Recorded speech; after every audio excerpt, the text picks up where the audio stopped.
بازرسی آسانسور کارگاهی رو داریم انجام میدیم.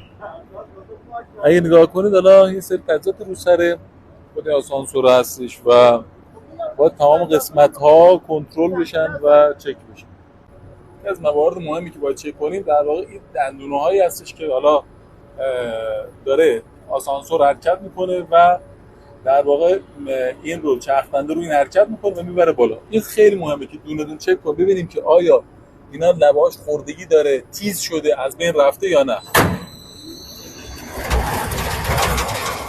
دقت کنید اینجا الان نگاه کنید، الان زیر این قسمته در واقع نگاه کنید خوردگی داره. ببینید الان اینجا خورده شده. همین میتونه عامل بشه در واقع دندونه کنده بشه و خدای نکرده در واقع باعث آسیب بشه. ببینید قشنگ مشخصه خوردگی رو میتونید قشنگ ببینید.